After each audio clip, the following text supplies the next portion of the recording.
And we are joined by a man who needs no introduction on his own show, Thom Hartmann, who's calling from Vegas. Thom, how was the debate last night? Hey, Alex, it was a hoot. I'm guessing you saw it, and it was absolutely fascinating. We got down to the arena, and well, the whole long story, but anyhow, it struck me that the biggest loser of the debate is the group of Republicans who have been trying to do this little two-step shuffle where on the one hand, like Paul Ryan, they endorse Donald Trump, but on the other hand, they try to distance themselves from him. And by not going down in flames last night, by not, there were 2 or 3 times where he clearly had been provoked and he caught himself within 60 to 120 seconds. And had he not done that, had he really melted down like he did in the first debate, I think it would be really easy for those Republicans to continue the process of separating themselves from him. But now they can't. I mean, he didn't screw it up terribly. And so they find themselves in areas of increasing pressure. And the ads that are coming from the Democrats saying, so-and-so, supports Donald Trump, this has got to hurt, people like Rob Portman and, these other Republicans who are running for re-election. What did you think last night, Alex? I was watching it. I spent all day yesterday on your show talking about Social Security and the tiny COLA that was announced the day before. And then I knew that Chris Wallace was going to load the question. So I was watching for that intently. And that was literally the last thing they talked about. So that meant I was watching intently the entire time, which is not all that good for your mental health, watching Donald Trump do his thing. But I completely agree with your assessment. He actually, he did a good, you could see him holding himself back when Hillary Clinton baited him 2 or 3 times. And he actually did a decent job in the beginning. And then he kind of, he flamed out, obviously, as Donald Trump does. But, I will just agree with the general sentiment that the part that was just shocking to me on the Trump side was when he just consistently went back to he wouldn't accept the results of the election. And you could almost feel Wallace keep throwing him a lifeline, come on, give some wiggle room here.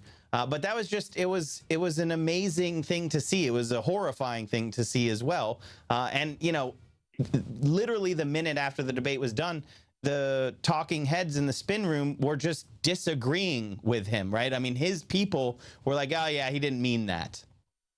Right.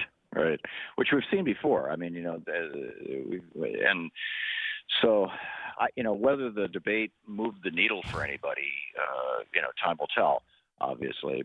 But I thought Hillary Clinton did a marvelous job. She was poised. She was confident. It was almost, her debates with Donald Trump are almost like, her being taken on by Trey Gowdy and his clown car over at the in the House of Representatives in the Benghazi hearings.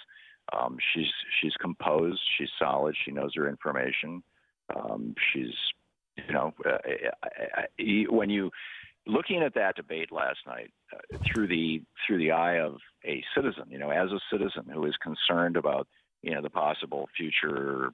You've got North Korea. You've got these unfortunately escalating conflicts with Russia. We've got China, is starting to be belligerent. You got the Philippine president Duterte going nuts. I mean, there's all kinds of stuff internationally that could blow up in our face. There's domestic economics that could blow up in our face. Our economy is being held together with baling wire and bubble gum, in my opinion. And I would like a calm, steady hand at the till of this particular ship when, God forbid, the day comes that there are serious challenges, and there inevitably are. What's going to be real interesting is after John McCain came out and said, we're not going to take any of Hillary's nominees for the Supreme Court. That was bizarre. Yeah. And these guys have got to be running around like chickens. It's just like, what are we going to do? What are we going to do? I'm imagining something out of an old Three Stooges routine where they keep bumping into each other and going, woo, woo, woo. I think that's exactly what it looks like. I agree. Like my general assessment was that was Donald Trump's best. I put air quotes around that debate, but it was also Hillary Clinton's best debate. And the fact is, Donald Trump is a horrible debater because he's a reality TV star, and Hillary Clinton is a fantastic debater because she's running to be president. And you know, Right. what I think most people look for is that sort of ephemeral. Who can they picture as president, right? Who is presidential? Right. And every single time, and the most of the three last night, Hillary Clinton looked presidential. She had a command of the figures. She was not rattled by anything.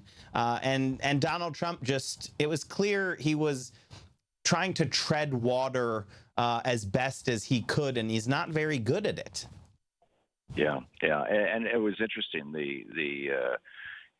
When he said he wouldn't stand up he wouldn't accept the outcome of the election. There, in the press area, there was an audible gasp. I mean, people are like, and I'm sure that the Trump people were participating in it, going, and if only it was instead of, oh boy, we've got him now, it was like, oh God, here he goes again. Yeah. I mean, I don't want to I've seen people saying, oh, well, what can he do in not accepting it? But I do think it's a huge thing. I mean, I obsessively read history.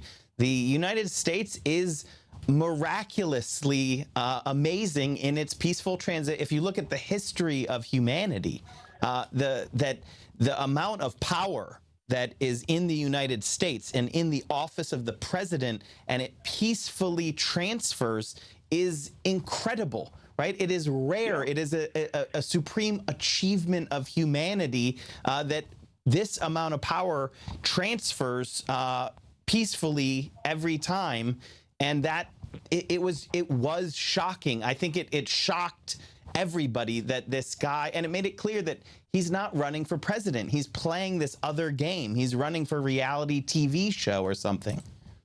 Yeah. Well, and I think it's worth noting that when that rational, peaceful transition of power stopped happening in the Roman Empire, that was whether that was the beginning or whether that was a symptom of the beginning of the end of the Roman Empire. There's, whether it's correlation or causation, or which direction the causation arrow flows, I don't know, because I'm not that much of a student of Roman history, but I do know that that's there.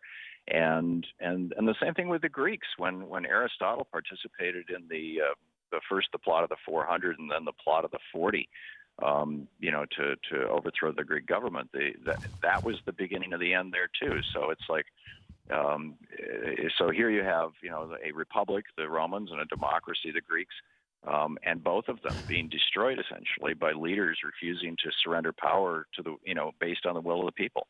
Which is much more common than the peaceful transition to power, right? If you look at the whole of human history, I mean, I know there's a lot of countries that peacefully transfer power now, but it's still very rare, right? Like, because we've known it, or like most people alive today have known it for their lives. It seems like it must always be that way, or it's taken for granted. Yeah. But I mean, there's a reason that we know the names of two people who walked away from power, Cincinnatus in the Roman Republic and George Washington, right? I mean, and that was a huge thing.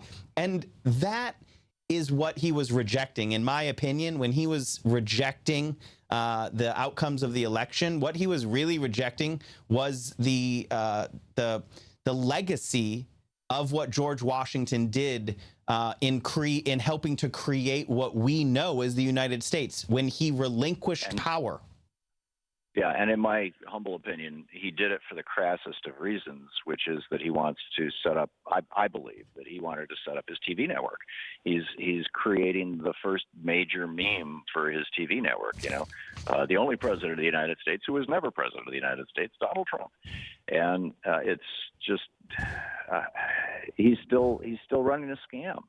This guy is a professional scam artist, or at least his business history seems to indicate that. And and he's scammed the Republican Party. I mean, he got the nomination using Democratic talking points. That was an unfair advantage over his Republican colleagues who were unwilling to take Democratic positions on things like trade and Social Security, and now he's scamming everybody. It's strange times, Alex. So, Thom, you're going to join us at the top of every hour, right?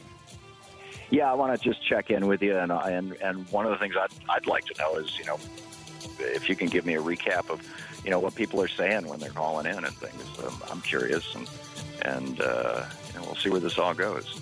Will do, Thom, and we'll talk to you at the top of the next hour. Thanks so a lot, much, Alex. Thanks for filling in for me. Thank you for letting me. You're listening to the Thom Hartmann program. I'm Alex Lawson, filling in for Thom Hartmann. Thom Hartmann program.